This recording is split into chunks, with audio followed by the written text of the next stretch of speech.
당간부들은 당당하게 해먹고 보이지대원들은 보이지 않게 해먹고 안전운들은 안전하게 해먹고 그리고 일반 서민들은 자기들끼리 도둑질하면서 사는 거예요.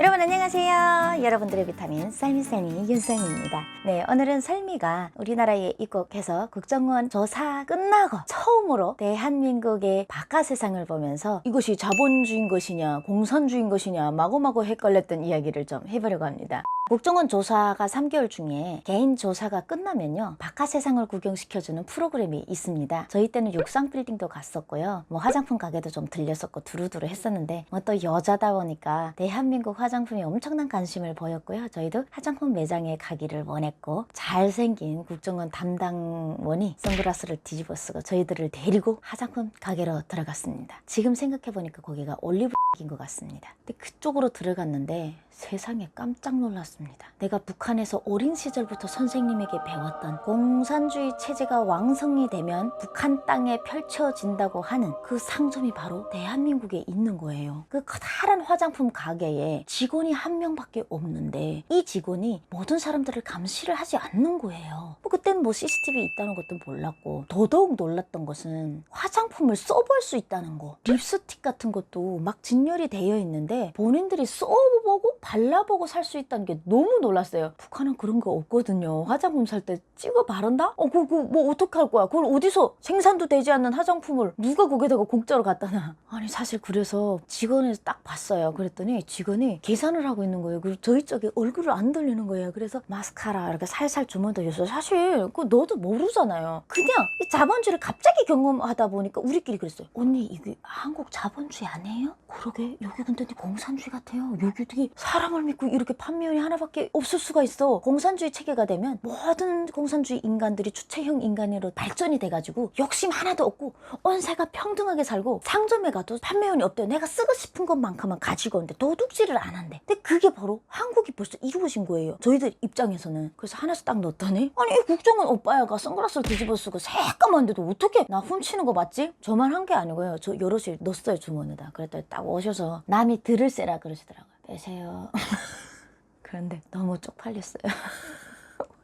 야 국정원은 다르구나. 우리가 이거 넣는 거 어떻게 봤지? 아니 저 판매한도 못 보는 걸 이 사람이 왜 보냐고. 그래서 딱 꺼냈어요. 그러니까 립스틱이랑 마스카라를 넣었거든요. 마스카라 하나 딱 꺼냈더니 그 립스틱도 마저 꺼내세요. 이렇게 하면 안 돼요. 이러는 거예요. 너무 쪽팔려요. 북한 사람 망신 다 시키겠다. 그리고 그 사람 얼굴을 못 보고 너무 쪽팔려서 하나도 사지도 못하고 다시 나왔어요. 보스로 타고 가면서 이분께서 이렇게 좀 풀어주시려고 마이크를 쥐고 얘기를 하시더라고요. 화장품 가게에서 여러분들이 이제 주머니에다가 판매원이 없다고 막 이렇게 넣으시는 것 같은데 CCTV가 다 포착을 하고 있으니까 그런 무례한 행동은 앞으로도 안 했으면 좋겠다. 여러분들이 한국에서 정착하면서 많은 마트와 백화점 많이 돌아다닐 수 있는 일들이 이제부터 무수히 많은데 정말 조심을 해야 된다.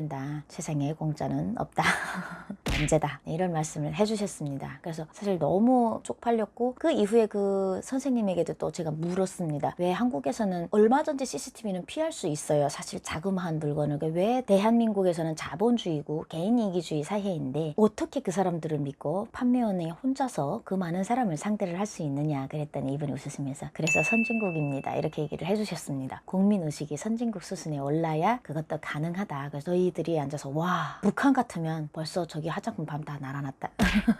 사실 그 자그마한 화장품 가게를 보면서도 너무너무 놀랐고요. 또 더 놀란 것은 아니 자전거를 밖에다 세우고 들어가는 모습. 자전거 타고 다니시는 분들이 지하철 앞에 자전거 보관소 같은 게 있잖아요. 지금은 알아요. 그게 이제 등록을 해서 뭘 얼마나면 개인 건 아는데 빌려서 쓰고 다니는 거. 근데 그때는 몰랐어요. 그냥 자전거를 이렇게 뚝 세워놓고 가는 걸로 보이더라고요. 그래서 거기서 저희가 또 완전 눈이 뒤집어졌습니다. 우리 자차, 승용차, 자기 차를 남에게 함부로 빌려주지 않듯이 자전거는 북한에서는 교통수단이라 이런 얘기도 있어요. 와이프 빌려줘도 자전거 못 빌려준다. 그럴 정도로 자전거는 사회 활동에 있어서는 절대로 없어서는 안 될 귀중한 물건이거든요. 북한에선 자전거 세워놓고요 5분만 자리를 비우잖아요. 5분이 뭐야 한 3분만 비워도 자전거가 없어져요. 도둑놈 세상이니까 다들 먹고 살기 바쁘고 나라에서 생산되는 건 없고 배급도 없고 하니까 서로 누나를 돌려서 이 사람 거 이 사람 훔쳐서 살아요. 그냥 당간부들은 당당하게 해먹고 보이지대원들은 보이지 않게 해먹고 안전운들은 안전하게 해먹고, 그리고 일반 서민들은 자기들끼리 도둑질하면서 사는 거예요. 그런 세상을 보고 오던 저희로서는 자전거를 밖에 세워놓고 들어간다? 이거야말로 공산주의인 거예요. 북한에서 우리 초등학교 때 선생님들이랑 중학교 때 저희 담임 교사님이랑 공산주의 사회가 오면 너희들처럼 지금 자전거 하나 타는 거 타보고 싶어서 그러는 게 아니고 자전거, 차 이런 게 온 나라에 가득하대요. 내 건 네 것이 없이 항상 집 앞에 자전거와 승용차가 가득해 있고요. 아무 때나 차를 타고 갔다 그 자리에다 놓으면 또 다른 사람이 타고 간대요. 항상 넘쳐나고 그 누구나 평등하고 행복한 에덴 동산이라는 거예요. 자전거 같은 것도 그때 자전거를 도둑질에 맞춘다고요. 학교 때 북한 엘리베이터도 없다 보니까 걸어서 5층까지 자전거를 들고 올라다녀요.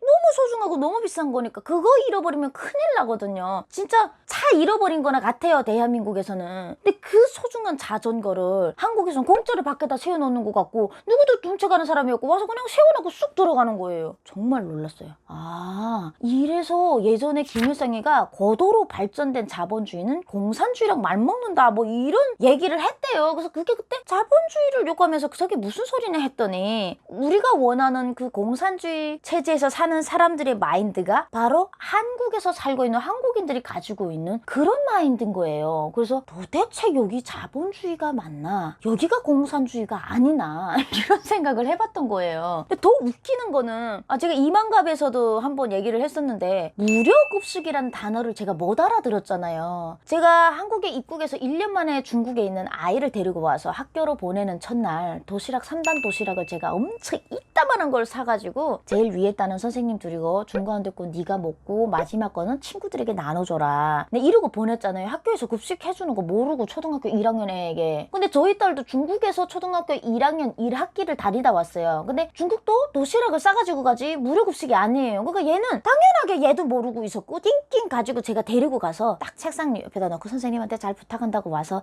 내가 오늘 도시락에다 힘을 넣었으니까 선생님이 좀 나 이쁘게 보겠지 이런 생각으로 우리 애기 좀 이쁘게 봐주겠지 하고 있는데 아니다 다를까 이게 약발이 딱 서가지고 선생님한테 전화가 딱 왔어요. 그러더니 예나 어머니 안녕하세요. 저 예나 담임선생님입니다. 그래서 제가 목소리를 다긋하게 깔고 네 선생님 고생 많으십니다. 애가 말도 모르는데 너무 속상하죠. 막 이랬더니 혹시 예나 어머니 뭐 두고 가신 게 없으세요? 그래서 제가 아이를 두고 온 적밖에 없는데요. 이렇게 경선하게 이제 얘기를 했더니 선생님이 아니 무슨 도시락 같은 게 저기 보여서 근데 지금 너무 속상해갖고 예나가 밥 먹으러 가려고 하는데 얘가 밥을 안 먹고 저기 도시락을 계속 지고 뭐라고 하는데 서로 말이 안 통하는 거예요. 얘는 중국말을 하고 선생님은 한국말을 하고 너무 속상해서 저한테 전화가 온 거예요. 어떻게 해결 좀 하라고. 그래서 선생님 제가 또 오늘 애가 첫날이라 선생님 도시락도 좀 싸드렸고요. 애들도 좀 나눠 먹을 수 있게 넉넉히 쌌습니다. 친구들이랑 맛있게 드십시오. 제가 막 그렇게 얘기를 했더니 막 웃으시면서 예나 어머니 대한민국의 초등학교 중학교는 무료급식입니다 그러는 거예요. 근데 사실 제가 무료급식이란 단어를 처음 들어봐가지고요. 무료는 알겠는데 급식이 뭔지 몰라. 배급은 들어봤는데 급식을 들어본 적이 없어서 사실 한자로 따져보면 금방 알 것을 몰랐어요. 그래서 그게 무슨 소리예요? 이렇게 하면 너무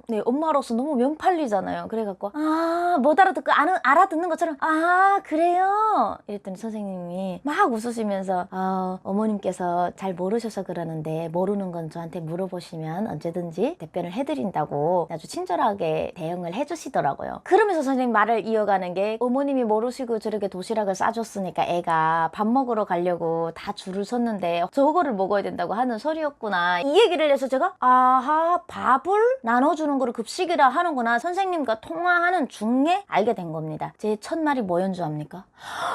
밥을 공짜로 준다고요?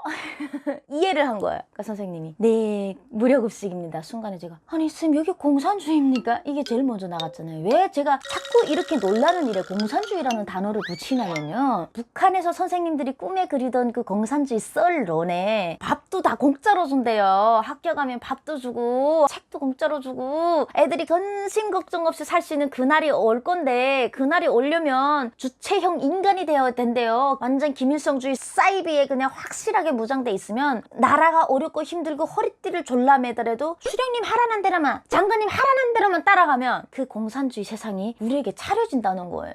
그때 그 얘기를 들으면서 막 가슴이 벅차가지고 나 빨리 주체형 인간이 돼야지. 김일성 수령님을 따라 배워서 그런 인간이 돼야지. 충성심을 우리 수령님께서 오래오래 만수무강하게 내가 공부도 잘하고 동상보유 청소 사업도 잘해갖고 공산주의 세상을 빨리 만들어야지. 이런 꿈을 꿨던 시기가 설미한테도 있어요. 모르겠어요. 그 생각이 나는 거예요. 이러한 상황들을 제 눈으로 직접 목격하면서 아, 정말 멀었구나. 북한이 아직 정말 멀었구나. 제가 북한에서 교육받았던, 꿈에나 그려봤던 공산주의 체제, 너나 없이 멱시 먹고 평등하게 그 공산주의 체제의 승리의 바탕 그림인 무료급식, 자전거 도둑놈 없는 세상, 밖에 세워놔도 누구도 훔쳐가지 않는 세상, 판매원들이 혼자서 앉아서 전산 시스템만 두드려도 시민들이 물건을 도둑질하지 않고 계산대에 고스란히 올려놓는 이런 모습들을 처음으로 국정원에서 바깥 세상을 구경하면서 타임머신을 탔구나. 그러면서 속으로 탁 북한 친구들과 선생님에게 뿌듯한 거예요. 야씨, 너는 언제 공산주의 가겠니? 난 벌써 왔다. 네, 정말 자본주의에 대한 개념도 없고 공산주의에 대한 개념도 없는 설미가 아직도 좌충우돌하면서 남한에 정착을 하고 있습니다. 앞으로도 설미의 4차원적인 대한민국 정착기 여러분들과 함께 나눠보도록 하겠습니다. 오늘 영상 재미있었다면 구독, 좋아요, 알람까지 필수 아시죠? 자본주의적으로다가 해주시기를 부탁드리겠습니다. 여러분 오늘 하루도 행복하세요.